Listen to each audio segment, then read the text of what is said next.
Hallelujah. सबको जय मसीह की।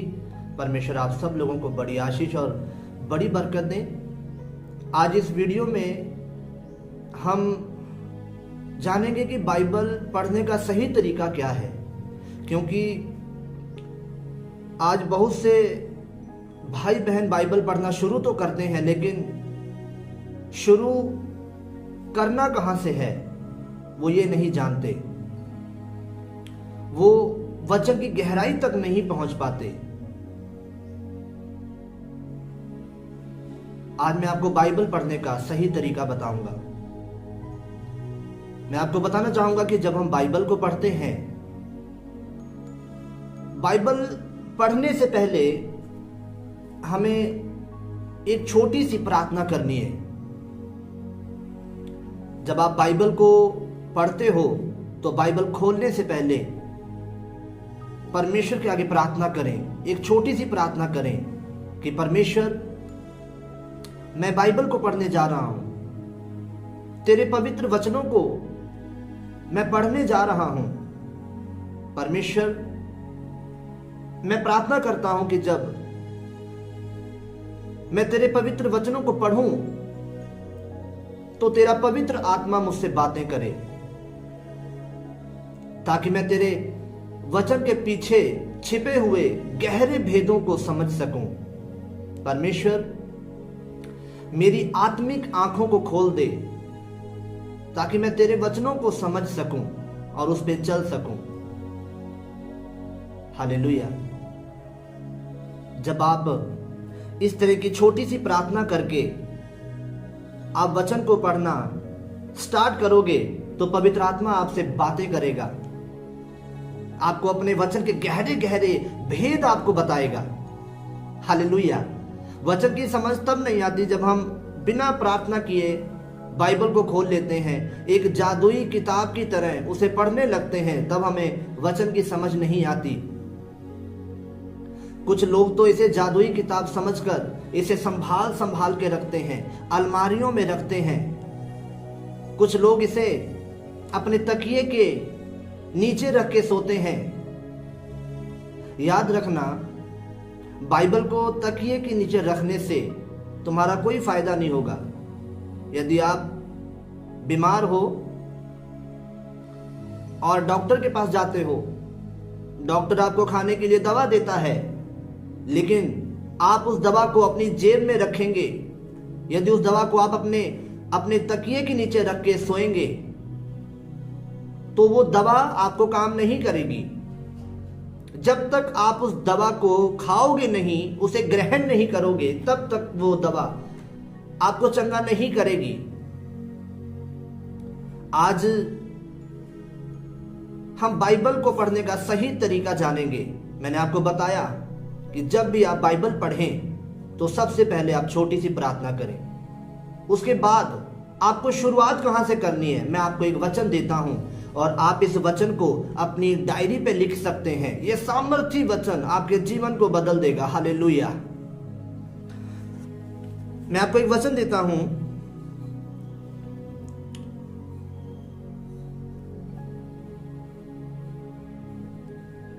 इब्रानियों 4 अध्याय उसकी 12 आयत। अपनी बाइबल, यदि आपके पास बाइबल है तो आप बाइबल को खोल सकते हैं।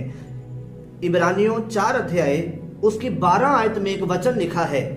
इसमें लिखा, क्योंकि परमेश्वर का वचन जीवित और प्रबल और हर एक 2 धारी तलवार से भी बहुत चोखा है, और प्राण और आत्मा को और गांठ गांठ और गुद्दे गुद्दे को अलग करके आर पार छेदता है, और मन की भावनाओं और विचारों को जांचता है। हालेलुया। परमेश्वर का वचन हमारे मन की भावना को, हमारे विचारों को जानता है। परमेश्वर का वचन हमारे हृदय में वहां तक पहुंच सकता है जहां तक ये संसार की दवा नहीं पहुंच सकती। हालेलुया। हमने इस वचन को पढ़ा। इस वचन में हमने देखा कि परमेश्वर का जो वचन है वो जीवित है। परमेश्वर का वचन मरा हुआ वचन नहीं है, ये एक जीवित वचन है जो हमसे बातें करता है। और याद रखना, जब हम बाइबल पढ़ते हैं तब बाइबल हमें भी पढ़ती है। कई बार हमें लगता है कि हम बाइबल पढ़ रहे हैं, ये परमेश्वर के जीवित वचन है। जब आप बाइबल को खोलते हो, बाइबल को पढ़ते हो, तो बाइबल आपको भी पढ़ती है। दूसरी बात, इसमें लिखा कि परमेश्वर का वचन जीवित और प्रबल और एक दो धारी तलवार से भी चोखा है। दो धारी तलवार, एक ऐसी तलवार जिसकी दो धारें हैं, सामने भी और पीछे भी। जो वचन मैं आपको सुना रहा हूं, ये वचन दो धारी तलवार है। ये मुझे भी काटेगा और आपको भी काटेगा। ये मुझे भी काट रहा है और आपको भी काट रहा है। हालेलुया। इस वचन को आप पढ़ें, इसमें लिखा कि वचन दो धारी तलवार है। लेकिन अब नोट करने वाली बात यह है, यदि ये तलवार इतनी तीखी है, इतनी तेज धार है इसकी, तो फिर ये तलवार हमारी समस्या को क्यों नहीं काट रही है? हमारी प्रॉब्लम को, हमारी बीमारी को क्यों नहीं काट रही है यदि ये तलवार इतनी तीखी है? कारण मैं आपको बताता हूं। कारण परमेश्वर के वचन में नहीं है, कारण इस तलवार में नहीं है। ये तीखी है और सामर्थी है। कारण ये है कि हम इस तलवार को सही तरीके से चलाना नहीं जानते। हालेलुया। हम इस तलवार को सही तरीके से चलाना नहीं जानते, इसलिए हमारी समस्या नहीं कट रही। इसलिए आज भी हम समस्या में हैं। यदि हम इस तलवार को अच्छे तरीके से चलाना सीख लें, तो मैं कह रहा हूं कोई समस्या आपके सामने नहीं टिक सकती। हालेलुया। आज मैं आपको वो सही तरीका बताऊंगा, तलवार चलाने का सही तरीका मैं आपको आज बताऊंगा। क्योंकि जब तक तलवार चलाने का सही तरीका हम नहीं जानेंगे, तब तक ये तलवार हमारी समस्याओं को नहीं काटेगी, हमारी बीमारी को नहीं काटेगी, हमारी प्रॉब्लम को नहीं काटेगी। हालेलुया। उदाहरण के लिए मैं आपको बता दूं, यदि एक तलवार म्यान में ही रखी जाए और म्यान में ही रहेगी, तब तक वो हमारे सामने वाले दुश्मन को नहीं मार सकती। यदि आप अपनी तलवार को अपनी म्यान में ही रखोगे, तो आप अपने दुश्मन को नहीं मार सकते। ठीक उसी प्रकार से यदि हम परमेश्वर के वचन को, इस बाइबल को अलमारी में रखेंगे, तो फिर हम शैतान को कभी नहीं हरा सकते। हालेलुया। कितने लोग समझ रहे हैं मेरी बात को? जैसे म्यान में रखी हुई तलवार सामने खड़े हुए दुश्मन को नहीं मार सकती, वैसे ही अलमारी में रखी हुई बाइबल या फिर मन में पढ़ा हुआ वचन दुश्मन को नहीं हरा सकता, शैतान को नहीं हरा सकता। शैतान को हराने के लिए हमें उस तलवार को म्यान में से बाहर निकालनी होगी, जिसका मतलब है कि परमेश्वर के वचन को अपनी जुबान पर लाना होगा। जब हम परमेश्वर के वचन को अपनी जुबान पर लेकर आते हैं, तो इसका मतलब कि हमने तलवार को म्यान में से बाहर निकाल लिया है। हालेलुया। हमने तलवार को म्यान में से बाहर निकाल लिया है। और जब तक हम परमेश्वर के वचन को अपनी जुबान पर नहीं लाते, तो इसका मतलब ये है हमारी तलवार हमारे म्यान में ही है और दुश्मन आप पर अटैक करेगा ही करेगा। हालेलुया। दूसरी बात, अब मैं आपको बताता हूं तलवार को सही तरीके से कैसे चलाना है। यदि प्रॉब्लम, यदि शैतान आपके पांव के ऊपर वार कर रहा है, अटैक कर रहा है, और आप तलवार को हवा में चला रहे हैं, तो आपके पैर कटेंगे ही कटेंगे, क्योंकि आपको तलवार चलाना नहीं आता। आपने तलवार सही तरीके से नहीं चलाई, इसलिए शैतान ने आपके पांव के ऊपर वार किया। यदि शैतान आपके सिर के ऊपर, आपके दिमाग के ऊपर अटैक कर रहा है और आप तलवार को नीचे हवा में चला रहे हैं, तो शैतान के अटैक आप पर होंगे। हालेलुया। अब यदि मान लीजिए कि शैतान ने आपके ऊपर अटैक किया, आपको एक बीमारी दी है, आप एक बीमारी में जूझ रहे हैं और शैतान से अब आपको लड़ना है। अब आपको तलवार को सही तरीके से चलाना है। आप कैसे चलाओगे? क्योंकि शैतान ने आपके ऊपर एक बीमारी वाला अटैक किया है। अब आप शैतान को कैसे जवाब दोगे?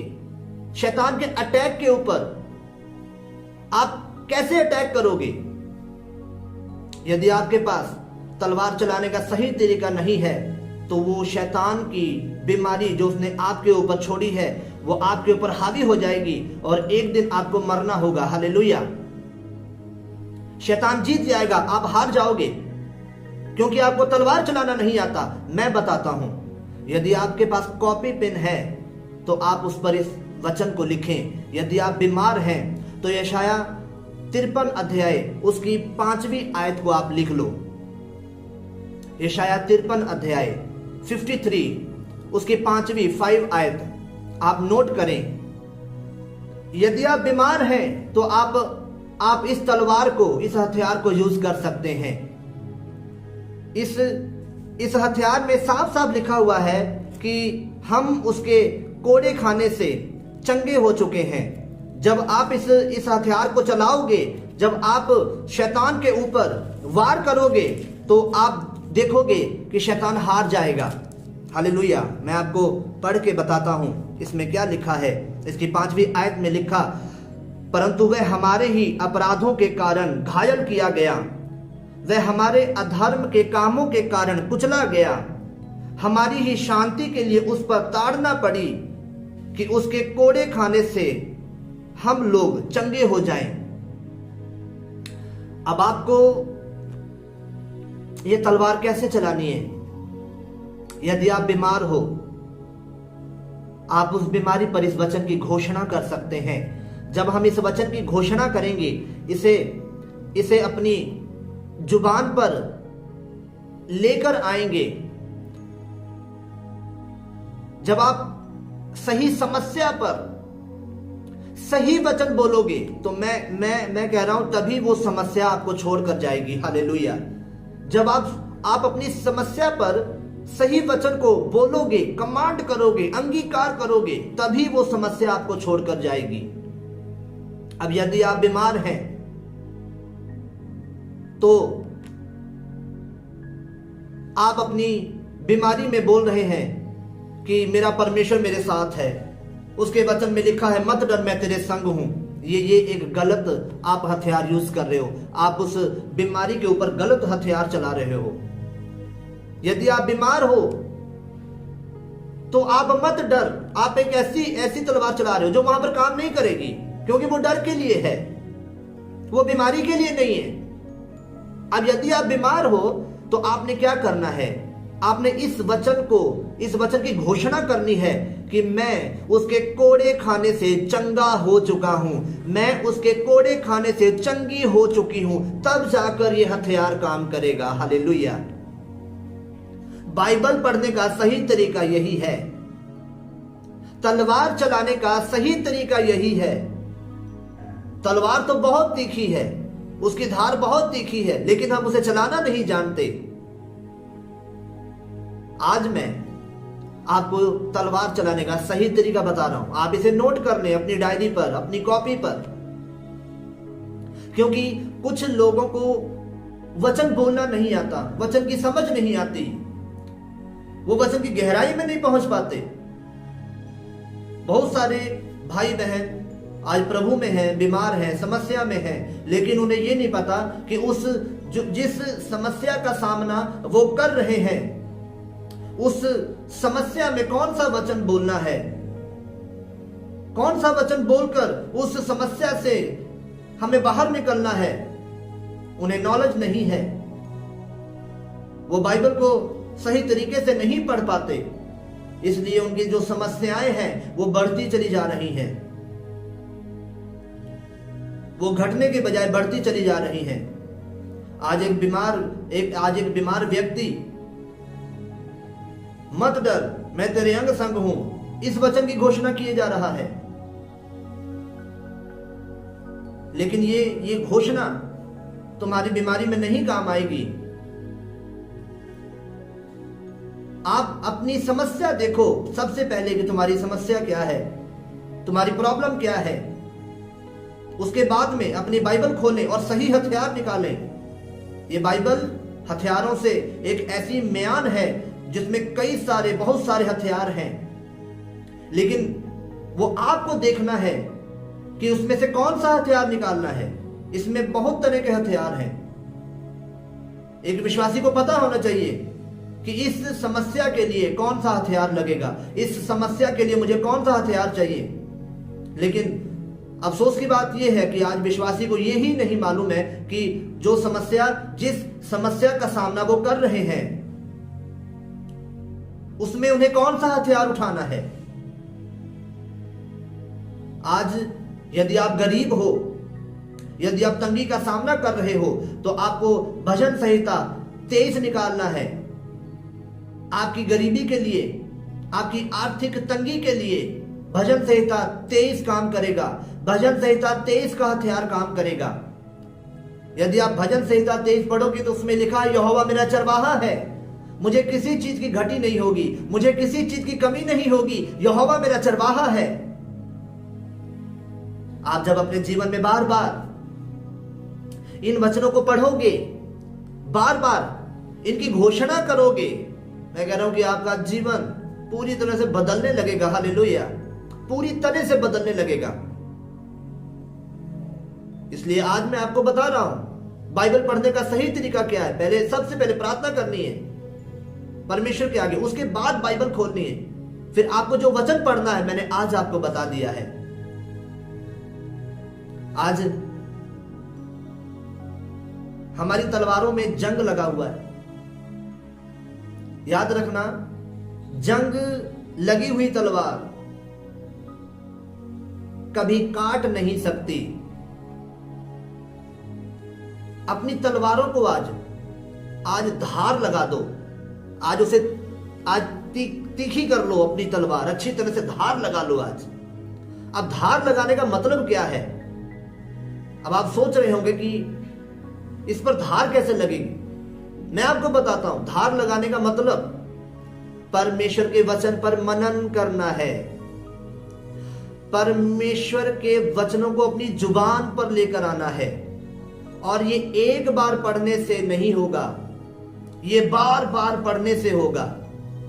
इसे आप इतना पढ़ें, बार बार पढ़ें, जब ये आपके दिमाग से होकर आपके दिल में, आपके मन में उतर जाएगा, तो इस तलवार की धार इतनी तेज हो जाएगी कि आपकी पहाड़ जैसी परिस्थितियों को भी ये काट के रख देगी। हालेलुया, इतनी तेज इसकी धार हो जाएगी कि ये आपकी पहाड़ जैसी समस्या को भी काट के रख देगी। आज अपनी तलवार को धार लगाएं, इसे तीखी कर लें आज, जिसका मतलब मैंने आपको बता दिया है। आज आप अपनी कॉपी पर इस वचन को लिखें। यशाया 53 ये आपकी बीमारी के लिए है। भजन संहिता 23 आपकी आर्थिक तंगी के लिए है, आपकी गरीबी के लिए है। जब आप हर रोज इस वचन की घोषणा करोगे, आपका जीवन बदलेगा, आपका स्वभाव बदलेगा। हालेलुया। और मैं इस बात का दावा करता हूं, मैं चैलेंज करता हूं कि जितने वचन आज मैंने आपको लिखाए हैं, आप इन वचनों को अपनी कॉपी पर लिखें और उसके बाद इन वचनों को बाइबल में से निकाल लें, उस पर मनन करें, उसे अपनी जुबान पर लेकर आएं। उसे सिर्फ पढ़ने से कुछ नहीं होगा। आप सोचो कि जब प्रभु यीशु मसीह ने सृष्टि की रचना की थी, तो जब प्रभु यीशु मसीह ने अंधेरा देखा, तो प्रभु यीशु मसीह ने वचनों का इस्तेमाल किया। प्रभु यीशु मसीह ने कहा कि उजाला हो, और उजाला हो गया। आज हमारे सामने समस्याएं आती हैं, प्रॉब्लम आती है लेकिन हम वचन नहीं बोलते। जब तक आप वचन नहीं बोलोगे वो समस्या आपको नहीं छोड़कर जाएगी, वो बीमारी आपको नहीं छोड़कर जाएगी। यदि बीमारी आपके पांव पर है तो आप उस जगह पर उस तलवार का इस्तेमाल करें, उस वचन का उस जगह पर इस्तेमाल करें, वहां पर हाथ रखें और बोलें कि मैं उसके कोड़े खाने से चंगा हो गया हूं, मैं उसके कोड़े खाने से चंगी हो चुकी हूं, मैं उसके कोड़े खाने से ब्लेस्ड हो गया हूं। यदि बीमारी, यदि प्रॉब्लम आपके हार्ट की है तो अपने हार्ट पे हाथ रखें और बोले कि मैं उसके कोड़े खाने से चंगा हो गया हूं। ये बीमारी मेरा हिस्सा नहीं है, ये रोग मेरा हिस्सा नहीं है, ये कमजोरी मेरा हिस्सा नहीं है। यदि आपको माइंड प्रॉब्लम है तो आप इस वचन को बोले कि मैं उसके कोड़े खाने से चंगा हो गया हूं। ये डिप्रेशन, ये बीमारी मेरे लिए नहीं है। उसके बाद आप अपने जीवन में चंगाई को देखोगे, आप अपनी ब्लेसिंग को देखोगे। आप हर रोज सुबह उठें और इन वचनों को बोलना शुरू करें, अपने जीवन में, अपने मन में इसे उतारना शुरू करें। जब ये वचन तुम्हारे दिमाग से होकर तुम्हारे हृदय में वास करेगा, तुम्हारे हृदय तक पहुंचेगा, उसके बाद देखना पहाड़ जितनी बड़ी भी समस्या क्यों ना हो, ये काटता चला जाएगा। हालेलुया। आप अपनी समस्या से आजाद होते चले जाओगे। हालेलुया। आप एक बार आजमा कर तो देखो। मैं आपको चैलेंज करता हूं, आप इसे लगातार बोलें, लगातार आप अंगीकार करें इन वचनों का।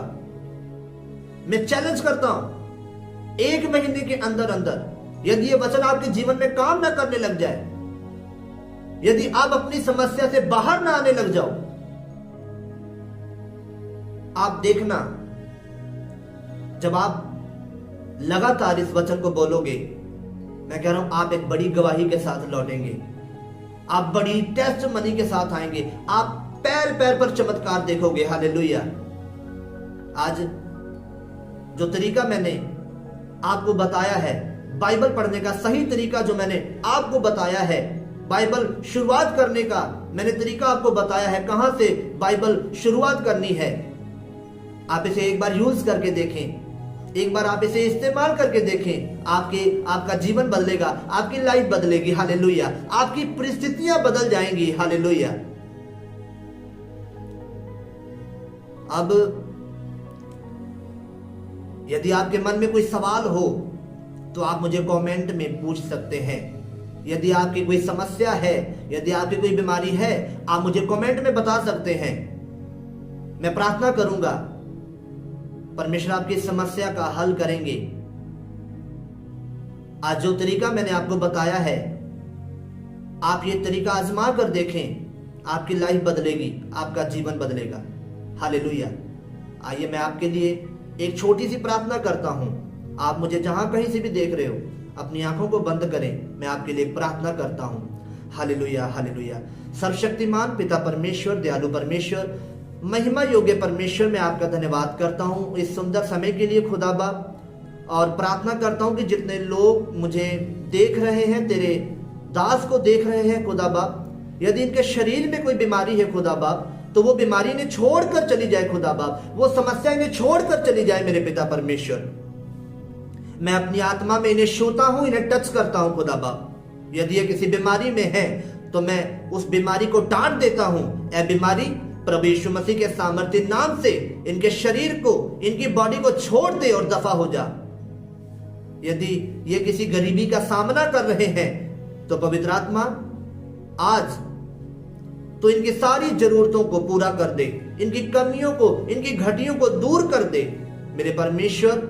जो मैसेज आज मैंने तेरे लोगों को दिया है खुदा बाप, वो मैसेज खुदा बाप इनके जहन में, इनके दिलो दिमाग में वास करे खुदा बाप। जो वचन मैंने इन्हें दिया है खुदा बाप, इनके जीवन में तेरा ये पाक वचन 100 गुना फलों को ला सके। और मैं परमेश्वर का दास होने के नाते आपके जीवन में आपकी चंगाई की घोषणा करता हूं, आपकी आजादी की घोषणा करता हूं, आपके छुटकारे की घोषणा करता हूं। आजाद हो जाओ और छूट जाओ। मैं आत्मा में आपको छूता हूं, आत्मा में मैं आपको टच करता हूं। पवित्र आत्मा इनकी अगुवाई कर, पवित्र आत्मा इन्हें छू, इन्हें और भी ज्यादा आशीष दे, इन्हें और भी ज्यादा बरकत दे खुदा बाप। इन्हें हर बंधन से आजाद करो खुदा बाप। यदि कोई बीमार मुझे देख रहा है तो मैं चाहूंगा कि वो अपनी बॉडी पे हाथ रखें। जहां पर भी उन्हें बीमारी है वहां पर हाथ रखें। परमेश्वर का आत्मा आपको छूने जा रहा है। परमेश्वर का आत्मा आपको टच करने जा रहा है, आपको आजाद करने जा रहा है। हर बीमारी से, हर तरह की समस्या से परमेश्वर आपको छुटकारा देने जा रहे हैं। छूट जाओ, आजाद हो जाओ यीशु के सामर्थ्य नाम से। Holi ghost fire, Holi ghost fire, Holi ghost fire, Holi ghost fire. पवित्र आत्मा की आग उतरे, हर तरह की दुष्ट आत्मा ने छोड़कर जाए। खिलाई पिलाई चीजों का अंत हो जाए, खिलाई पिलाई चीजों का नाश हो जाए। हर बीमारी, जादू, टोना, उल्टी के द्वारा, पसीने के द्वारा, बाथरूम के द्वारा बाहर आए। पवित्र आत्मा, ये लोग जहां कहीं से भी मुझे देख रहे हैं, तेरा आत्मा इन्हें टच करे खुदा बाप। और पवित्र आत्मा की आग उस जगह पर उतरे, इनके बिजनेस पर, इनके परिवार पर, इनके रिलेशन पर, इनके अन्न पर, जल पर आशीष दे खुदा बन खुदा। इन्हें आशीष दे खुदा बाप, इन्हें बरकत दे खुदा बाप, ताकि ये बड़ी गवाही के साथ लौट सके मेरे पिता परमेश्वर। बड़ी गवाही के साथ ये लौट सके मेरे खुदा बाप। तेरा आज का वचन इनकी समझ को खोले, इनकी अक्ल को खोले खुदा बाप, इनकी बुद्धि को खोले खुदा बंद खुदा। तेरे कलाम में लिखा है, वे अपने वचन के द्वारा उन्हें चंगा करता है। मेरे परमेश्वर, तू अपने वचन के द्वारा इन्हें चंगा कर खुदा, इन्हें ब्लेस कर मेरे पिता परमेश्वर, ताकि तेरे वचन को समझे और जाने खुदा बाप, और दुनिया के कोने कोने तक तेरे वचन को फैलाएं। मेरे खुदा बाप, मैं तेरे लोगों को तेरे हाथ में दे रहा हूं। इन्हें संभाल, इन्हें आशीष दे और बरकत दे। प्रभु यीशु मसीह के सामर्थी और पवित्र नाम से मैं मांगता हूं। आमीन, आमीन, आमीन। हालेलुया।